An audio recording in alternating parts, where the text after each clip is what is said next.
Hi hello வணக்கம். இது உங்கள் சிவி ஜோன். ஸோ எல்லாருமே எப்படி இருக்கீங்க? எல்லாருமே ஆவலாக வந்துட்டு பிக் பாஸ் 8க்காக வந்துட்டு காத்துக்கிட்டு இருப்பீங்க. அது மட்டும் இல்லாமல் விஜய் சேதுபதி அவர்களே, நீங்கள் எப்படி என்ன பண்ண போறீங்க அப்படின்னு சொல்லிட்டு எல்லாருக்குள்ளே வந்துட்டு பக்குன்னு இருக்குது. ஏன்னா ஆல்ரெடி அவர் வந்துட்டு அந்த மாதிரி ஒரு சில வேலைகள் பண்ணியிருக்காரு. அந்த ஷோ வந்து வெற்றிகரமாக போகலை. அதனால் இப்போ வந்து ஒரு பயமாக இருக்குது. ஏன்னா அந்த ஷோவை விட இங்கே பார்த்தீங்கன்னா எக்கச்சக்கமான ஃபேன்ஸ் வந்து குவிஞ்சு கிடக்குறாங்க.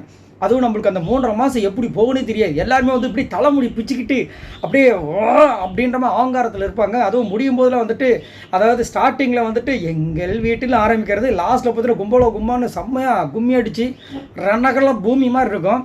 ஸோ அந்த மாதிரி ஒரு அப்பேற்பட்ட ஒரு சூப்பரான ஒரு பிக் பாஸ் ஷோ வந்துட்டு நம்ம விஜய் சேதுபதி அவர்கள் வந்துட்டு ஹோஸ்ட் பண்ண போகிறார்.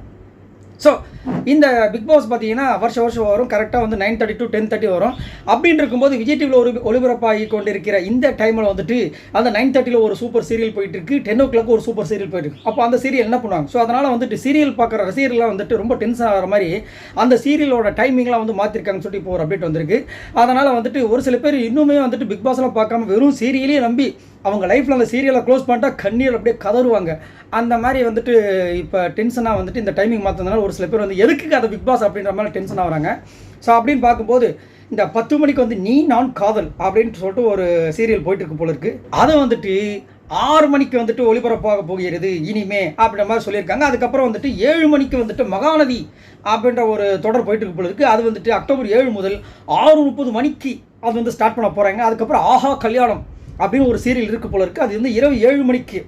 அதுக்கப்புறமா சின்ன மருமகள் வந்துட்டு 7:30 மணிக்கு அப்படின்னு சொல்லிட்டு டைமிங்கை வந்து மாற்றிருக்காங்க. அதுலேயும் வந்துட்டு டிஆர்பியில் 6 ரேட்டிங்ஸ் வச்சிருக்கிற இந்த சின்ன மருமகள் சீரியலுக்கு நிறைய பேர் வந்துட்டு ஃபேன்ஸ் இருக்காங்க போல இருக்குது. அவங்களுக்குலாம் வந்துட்டு 7:30 மணிக்கு தான் அந்த இனிமேல் அந்த சீரியல் வரும். நீங்கள் பாட்டு 9:30 மணிக்கு எங்கே சின்ன மருமகளை காணும் அப்படின்னு நினச்சிட்டு இருக்காதிங்க. 7:30 மணிக்கு அந்த சின்ன மருமகள் வந்து போயிருப்பாங்க. அதனால் எல்லோரும் ரெடியாக இருக்குங்க. ஸோ பிக் பாஸால் வந்து இந்த மாதிரி ஒரு சில சேஞ்சஸ்லாம் கொடுத்துருக்காங்க ஒரு 3.5 மாதத்துக்கு. ஸோ சீரியல்லாம் வந்துட்டு கொஞ்சம் அந்த சீரியலோட டைமிங்லாம் வாட்ச் பண்ணிட்டு அதுக்கப்புறமா வந்து சோறெல்லாம் முன்னாடியே கொஞ்சம் சமைச்சு வச்சுட்டு நீங்கள் பார்த்தீங்கன்னா நல்லாயிருக்கும். ஏன்னா நிறைய பேர் வந்து கம்ப்ளைண்ட் என்ன பண்ணுறாங்கன்னா, சாப்பாடே ஆக்க மாட்றாங்க, எல்லாம் சீரியலில் உட்காந்துட்டு இருக்காங்க. அப்போ நம்மலாம் கம்ப்ளைண்ட் பண்ணுறாங்க. சரி, okay, funny support serial timing இந்த மாதிரி மாறி இருக்காங்க. ஸோ நீங்கள் யாரெல்லாம் என்னென்ன சீரியல் இந்த டைமிங் மாறினதில் பார்க்குறீங்கன்றதை மறக்காமல் கமெண்ட்ஸ் பண்ணுங்கள். யாரெல்லாம் பிக் பாஸ் 8க்காக காத்துட்ருக்கீங்க அப்படின்றத சொல்லுங்கள். பாய் நண்பர்களே.